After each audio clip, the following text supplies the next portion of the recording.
Hello, beautiful soul! Welcome back to my channel. This is May Chang Ami from Japan, Kabayan Scorpio. This reading is for you. January 12 to January 18, 2025. Alala lang po muna, nagsasabi ako dito ng minsan ng negative, payo, at ng iba pa. Kung ang gusto nyo lang is puro positive, ang inyong madinig is maaring itong reading na ito or channel na ito is hindi para sa iyo. Maraming salamat muna sa aking subscriber, new subscriber, cross-watcher, at sa mga bagong pasok dyan. Welcome na welcome kayo sa bahay ni Ate Aimee. Salamat din sa nakakataba ng puso niyo mga comments.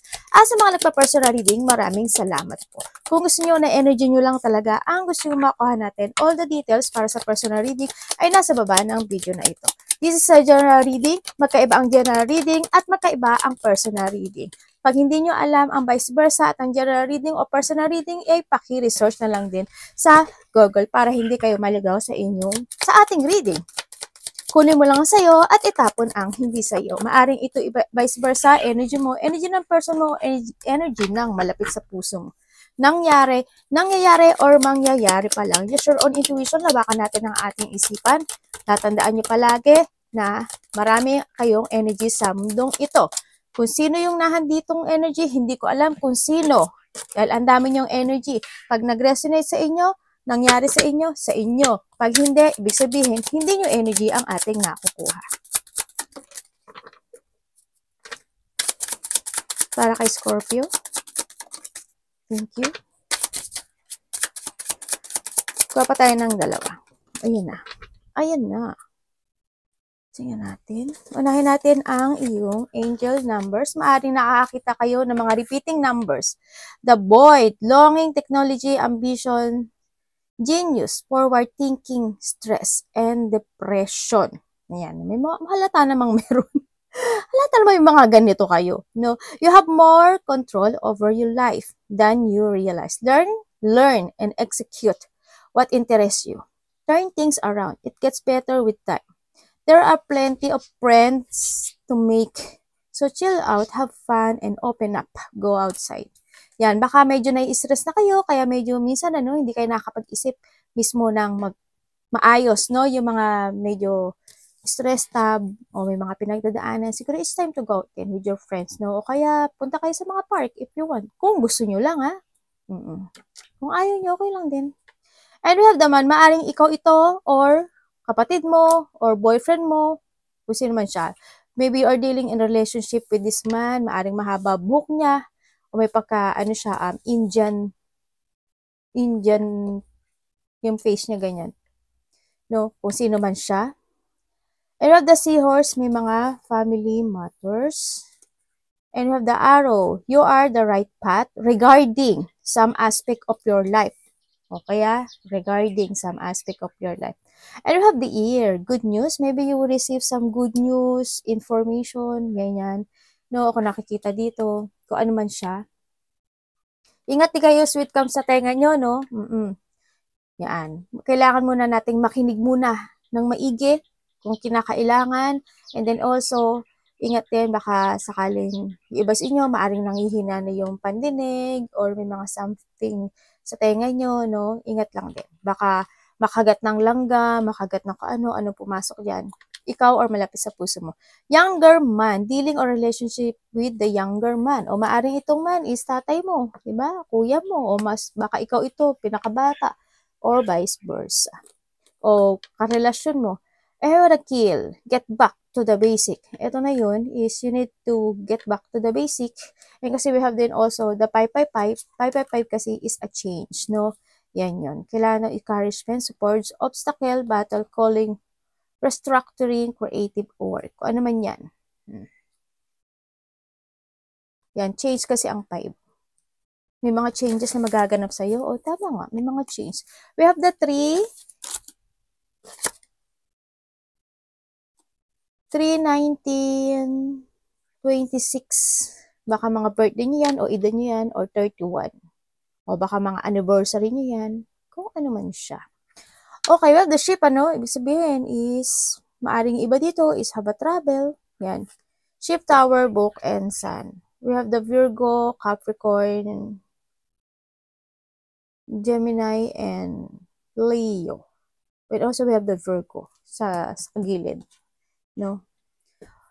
Yung iba sa inyo, maaari may mga travel kayo, ganyan, o kaya naman magkakaroon na because of the changes nga, di ba? Because of the changes, siguro may mga nag-change na talaga sa buhay nyo, yan, nagkakaroon na ng mga new journey, no? O you have a journey to change, so nakita ko dito. And also, may mga movement akong nakikita sa iba sa inyo. Ibig sabihin, magkakaroon ng mga growth or there's a lack na mga magaganap sa buhay nyo, no? O kaya iba dito is extension, iba baka may mga kontrata na hinahabaan, ganyan, di ba? O kaya may mga extension with comes to a relationship, kung ano man yan. May mga positivity naman na parating sa'yo. Also, may nakita na ako na maaring may tutulungan ka o may tutulong sa'yo, ganyan. There's a distance situation. Maaring kung ikaw is maglalayag sa barko o sa pupunta ka ng ibang bansa, ganyan, kung saan man siya, o sa probinsya, kung ganyan. Parang may distance or nasa malayo kang lugar, nasa ibang bansa ka, o kaya naman is may kakilala na nasa ibang in a distance situation, no? May sinasabi rin dito na related ang vehicles. Hindi ko alam kung ano yung vehicles. Maaring bibili ka ng vehicles, baka may ibebenta ka na na vehicles, o kaya papagawa ka ng vehicles, kung ano yung mga vehicles na nakita ko dito. May mga government building something din ako nakikita dito na baka isa rin yun, no, mga papers and documents ako nakikita rin kasi na maaring kailangan mo asikasuhin, baka may mga nakaligtaan ka, ganyan. O kaya may mga dapat gawin, may mga dapat na pag-aralan kasi dito rin kasi si book.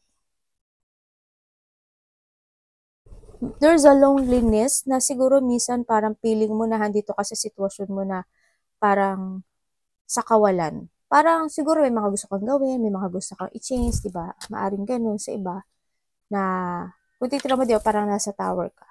Parang wala kang malabasan, kumaga. Diba? Siguro nandun yung emotions, no? Sa nakikita ko sa'yo dito. Parang may mga gusto kang gawin, may mga gusto kang mangyaring changes sa buhay mo, pero hindi mo alam how. Kumbaga nagkakaroon ka ng limitation siguro sa sarili mo, o sa situation mo, o kaya may boundaries, no? Nagkakaroon ng na need, kasi may delay, maaring may mga delay sa ibang aspeto ng buhay mo, ganyan. Kasi siguro may mga pinagdadaanan ka rin challenge dito, no? And then, may mga, I think there's a responsibility na kailangan mong i-work out, maaring sa sarili mo, maaring sa karelasyon mo, o maaring sa work mo, ganyan. You need to structure something. Yan. May mga authority ako nakikita, hindi ko alam in what way. Siguro may mga papers and documents ako nakikita sa inyo, no? May tao na mataas ang ego. May tao na nakakaramdam ng lungkot. Yan. May mga, ay anak, pinupuan mo si mami. Ay, kala ko pinupuan ako ng anak ko. Pero kayo mga, siguro iba, siguro maaari nag-aaral pa. Yan, no? Maaari nag-aaral pa kayo. Baka may mga inaalam-alam pa kayo. Yan. Or mayroong mga commitment, something happen na kailangan yung alamin o kailangan yung pag-aralan, o may mga inaalam kayo na mga mystery or unknown situation. Ako nakikita dito. Baka meron kayong ginagawang gano'n. Maaring sa business, maaring sa karelasyon mo, o maaring rin sa sarili mo, ganyan. Iba sa inyo masikreto. Siguro tahimik lang kayo, parang, ewan ko, parang may secret. Ako nakikita to, maaring may secret ka or may inaalam ka na isang sikreto.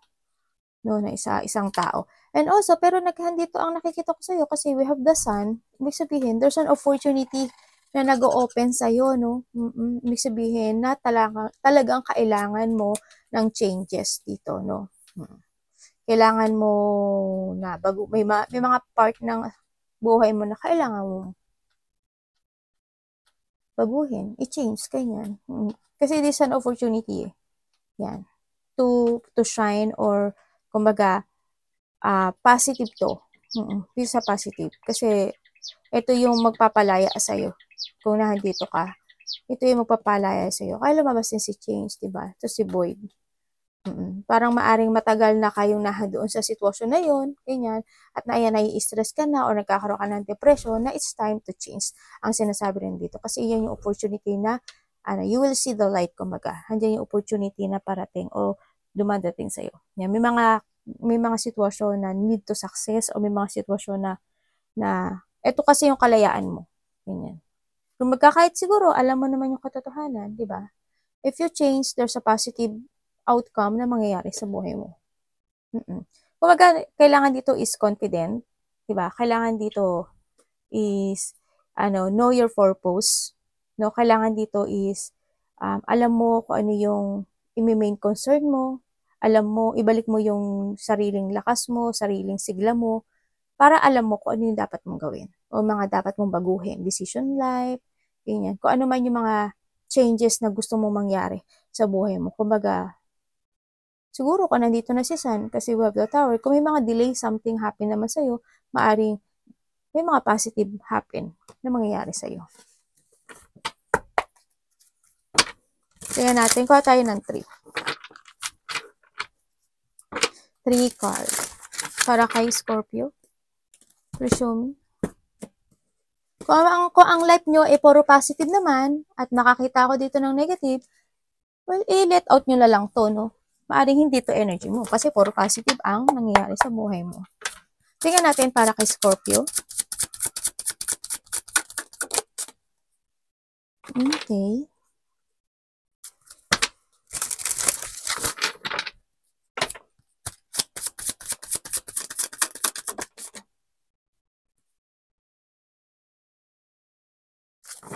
The 3 of Swords, the 9 of Swords. Para kay Scorpio, please. Uy. Okay. And we have the Tower. Okay. Okay, Scorpio. Ang nakita ko sa'yo dito,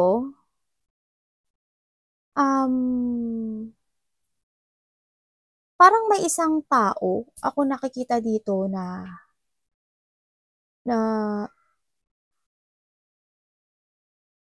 want to recover. Siguro you, no? Yan. Or vice versa tayo palagi. Ganyan. Kasi what? Someone want to recover. Yung feelings, yung nararamdaman niya, ganyan. May mga gusto na siyang gawin, actually, na parang gusto na niyang sundin yung nararamdaman niya dito sa nababasa kong energy, ha. Parang gusto na niyang sundin yung feelings niya this time. So, nakita ko dito. Kasi gusto niya makarecover in the painful situation. Maaaring in the past is mga nagkaroon ng mga depression, mga nagkaroon ng mga hindi nagkasundo, mga pag-aaway, malaki man o maliit yan. Maaaring nagkaroon ng mga unexpected flow of emotion, mga disappointment man yan, mga unhappiness, or nagkaroon ng mga pagkalito sa isang sitwasyon siguro, ganyan. No, may mga nakaramdam ka in the past na mga you're feeling lost, ganyan. And this time is, andito yung recovery, no? Maaring nagkakaroon ng healing or there's a recovery from a situation. Maaring for your relationship, o kaya sa sarili mo mismo, diba? Maaring ina-accept mo na yung mga bagay-bagay na nangyari o sitwasyon mo sa buhay mo, ganyan. Nagkakaroon na maaring forgiveness, ganyan. Sa nakita ko dito. And someone want to share, no? Hindi ko lang alam kung ikaw or someone, parang someone want to share a problem, a situation, ganyan. May mga gustong magkaroon ng recovery or magkaroon ng reconciliation ang nakikita ko dito. Parang hindi yung sitwasyon na itong tao na to is gusto niyang ma-release na yung pain na nararamdaman niya.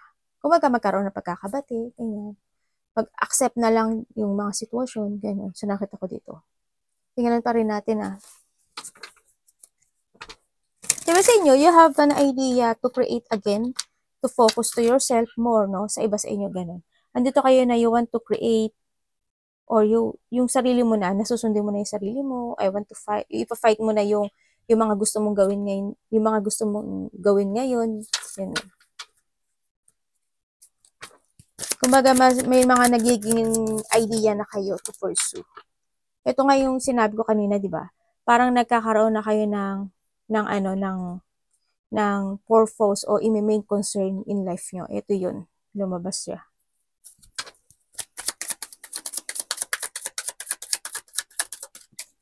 Uy. And then, ay, may nakita akong Wheel of Fortune. Parang there's a new cycle happen, ano, sa buhay mo this time.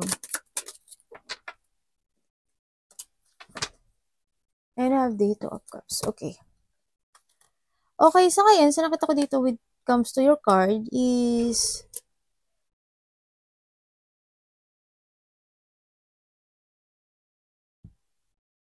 sandali Maaaring nahandito ka na sa sitwasyon mo na nagkakaroon ka na ng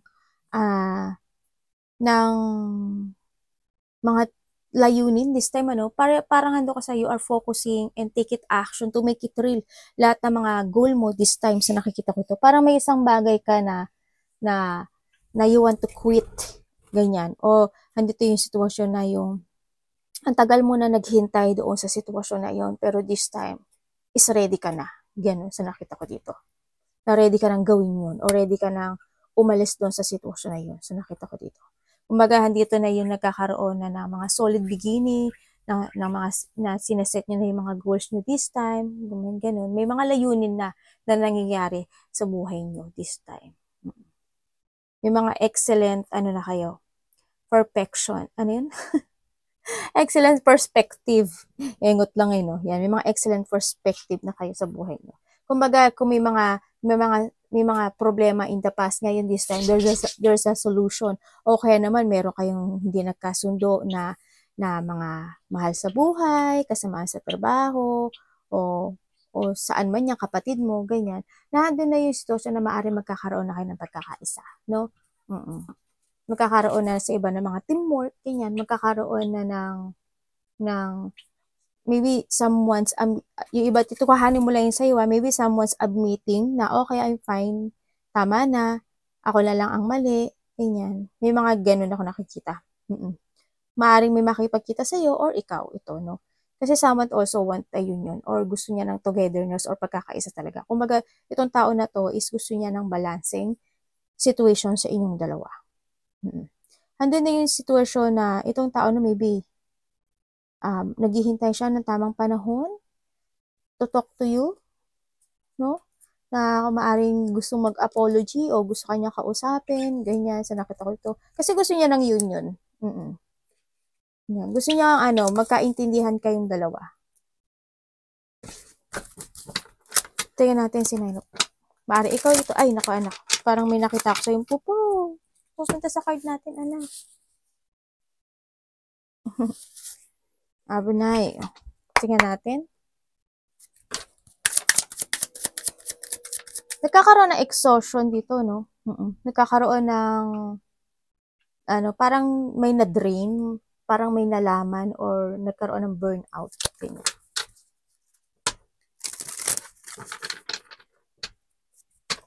May gusto na rin dito want to surrender. Gusto na mag-quit to something. Maring sa relationship o kaya sa pag-aaway nga. Hinalikan no? Para kasi may ko, may na-sight ako. Tingnan natin. Nine of Cups. Please show me. Ay! Bato.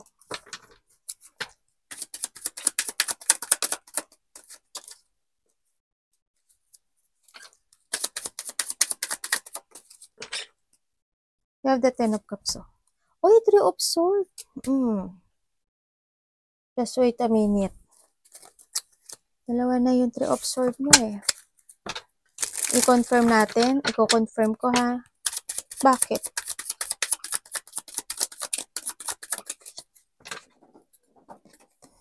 And then,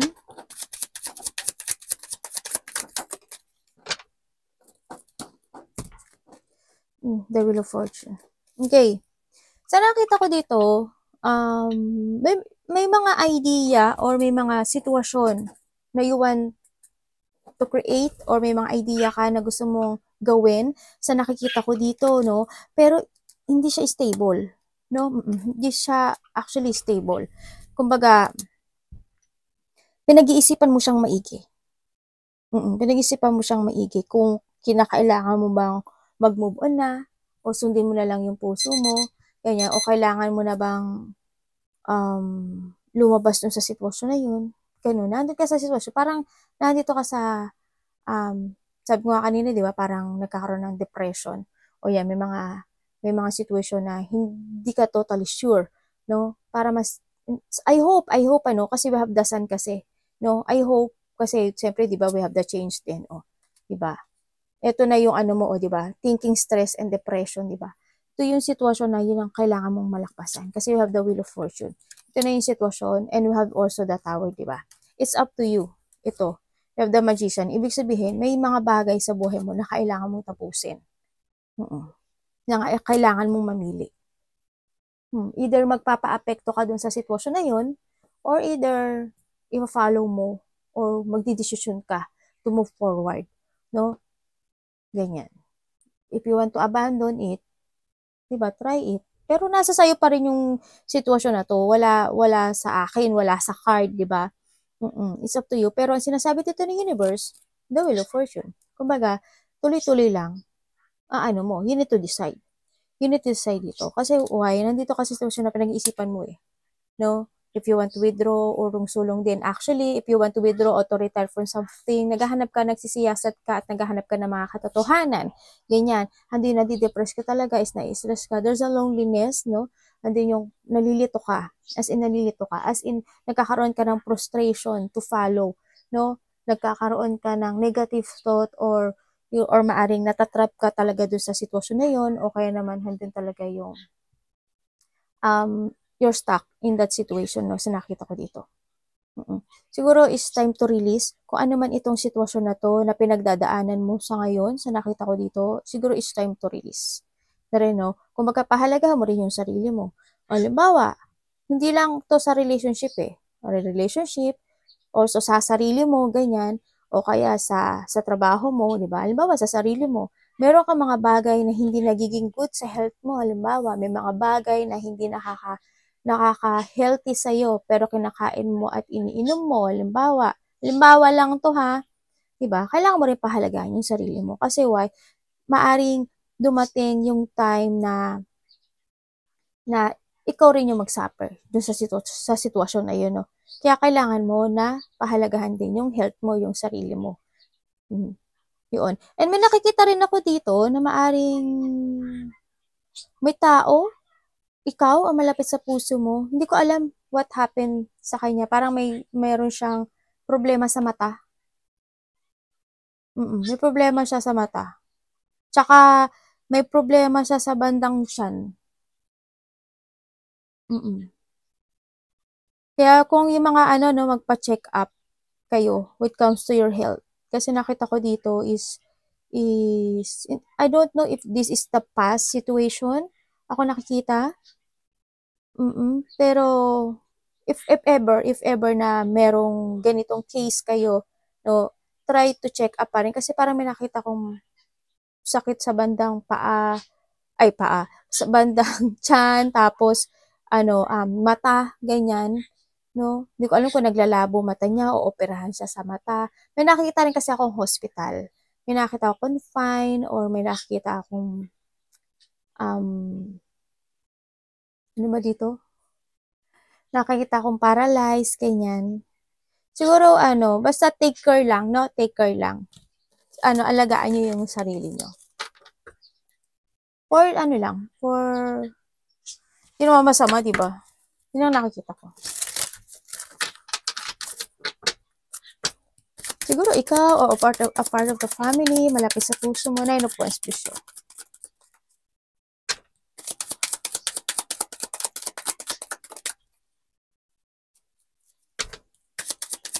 May pain kasi ako nakikita dito.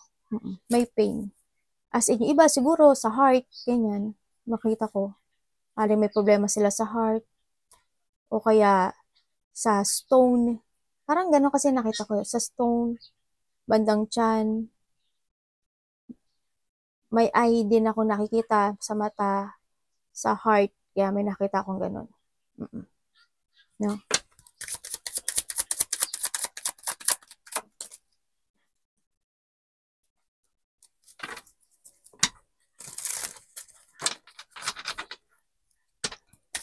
maganda to. Tingnan natin. Thank you. The Empress. Ito na nga. Karuktong to nito. Karuktong siya. Okay, sabi dito is kailangan mo about health to eh. Sabi ko muna sa health Sabi dito, when it comes to your health, parang sinasabi niya is you need to take a risk na alagaan yung sarili mo. Kahit na alam mo na unti-unti is nagkakaroon ka ng recovery sa health mo, pero hindi siya kasi sure, no? Pero we need to protect ourselves. Self-care. Ganyan. Kailangan tuloy-tuloy pa rin yung check-up if ever na meron man sa ikaw o sa family mo, no? Kahit na may iniinom ka naman na gamot o kaya yung a part of the family, kung malalapit sa puso mo, pero hindi ka naman nag-iingat sa mga kinakain mo at iniinom mo, di ba?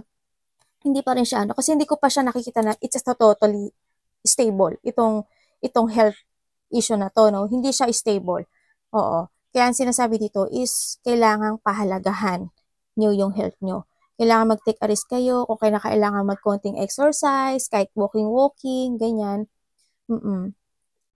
No? Don't accept the fact na ganun talaga kasi tanggapin na lang if ever ano mangyari. Hindi rin siya ganun. No, sa nakita ko dito, mas good kasi na mas protektahan niyo yung sarili niyo kasi there's a chance naman. Pero wag kayong masyadong maging panatag na kasi porket uminom ka ng ng gamot or nagpapa-check up ka naman, di ba? Tapos magiging panatag ka na dun, hindi. Kasi parang will of fortune yan eh. Biglang nag-change, di ba? Kailangan niyo protect your sarili pa rin. And nandito rin din na katinang pa ako. You want to fight to begin something or you want to take a risk something na gusto mong i-accept pero parang gusto mong i-accept yung isang bagay na nag-feel sa yung buhay. Ang hirap nito Kahanin ko Kasi hindi stable yung nakikita kong energy Bakit? Hindi talaga siya stable. The Lovers. Iba dito related to sa Iba related sa work, iba related sa lovers, o iba dito related to a mother figure, or kaya related siya sa karelasyon. Ganyan. May lalaki din ako nakikita dito. Sabi dito, kailangan mo mag-umpisa o you need to take a risk na kailangan dito is self-confident to accept something in your life na hindi siya totally nagsasucess sa buhay mo, no?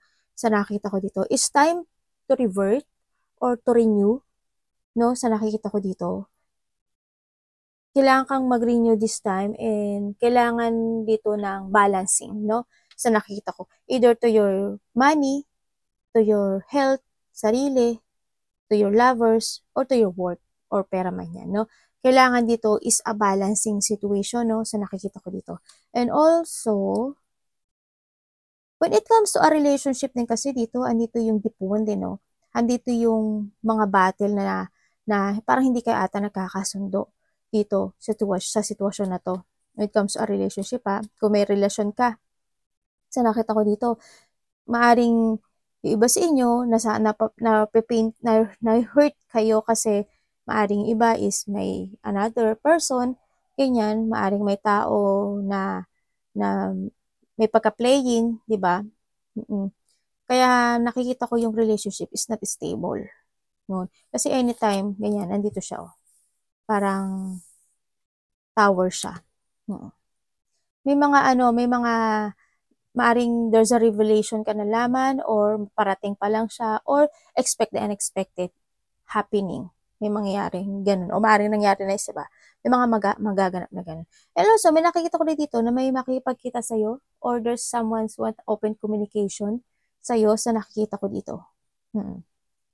Parang kasi iba sa inyo, maaring may babalik, maaring may, may mother figure or karelasyon mo ito, or nanay mo, kapatid mo, na maaring magkakaroon kayo ng open communication or magkakaroon kayo ng union, ganyan, or magkikita kayo. Ganyan sakto. Maaring iba, lovers, ganyan. Pero nakita ko dito is not stable yung situation. Siguro magkakaroon siya ng pagbabago sa isip niya kung kailangan niyang makipagkasundo or makipag-union or makipag-communicate sa'yo. Hindi kasi stable yung energy na nakukuha ko sa kanya. Ito lang ang energy na nakuha ko. Arigato namaste, God bless.